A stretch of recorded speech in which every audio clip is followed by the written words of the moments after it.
Jadi kita menghadirkan 2 orang saksi, yang 2 orang saksi ini adalah karyawan yang bekerja di rumah Ruben dan Zerwenda. Itu yang jadi saksi hari ini. Oke. Udah?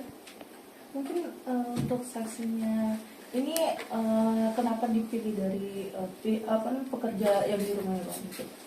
Jadi kan kalau hal-hal yang berkaitan dengan masalah kasus perceraian ini kan memang saksinya itu kan adalah harus orang yang dekat atau orang yang berada di lingkungan suami istri ini. Nah, kebetulan 2 saksi ini kan memang karyawan yang bekerjanya itu di rumah mereka. Jadi artinya mereka pasti punya gambaran atau mengetahui apa yang terjadi ya. Meskipun ya artinya zaman sekarang kan orang kan nggak ada tuh suami istri ribut di depan umum ya. Pasti mereka akan masuk kamar ributnya kan begitu. Tapi yang pasti mereka karyawan di situ dan menyatakan bahwa memang selama 6 bulan ini antara Ruben dengan Zerwenda itu kan sudah tidak tinggal bersama lagi ya.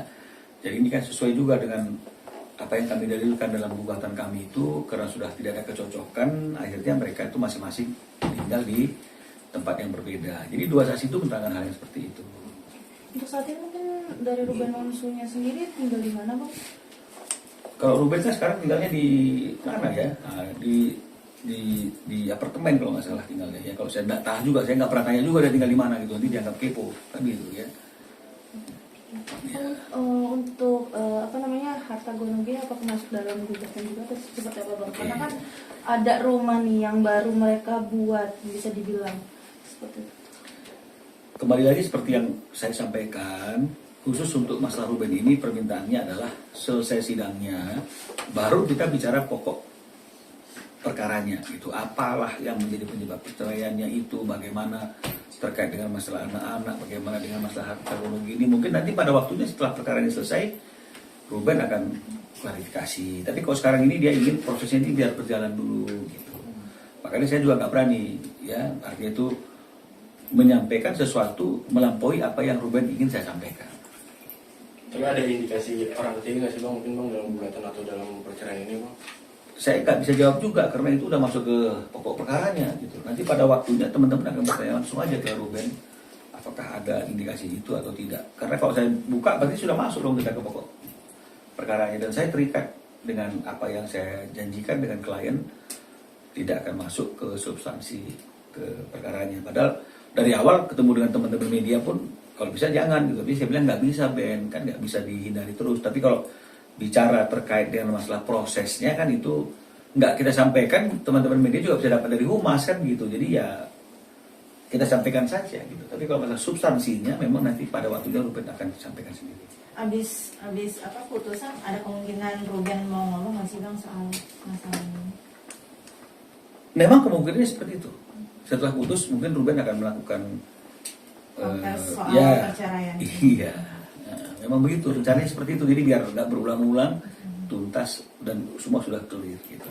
Bang, kalau anak itu masih diurus bareng biarpun pisah rumah atau gimana Bang? Sampai sekarang juga Ruben masih nafkahi lancar atau kayak gimana Bang? Masih. Karena kan anak itu kan nggak ada mantan anak gitu. Jadi tetap Ruben bertanggung jawab kepada anak itu tetap seperti biasa. Jadi anak-anak ini nggak merasakan lah bahwa memang ada sesuatu yang sedang terjadi kepada kedua orang tuanya kan gitu.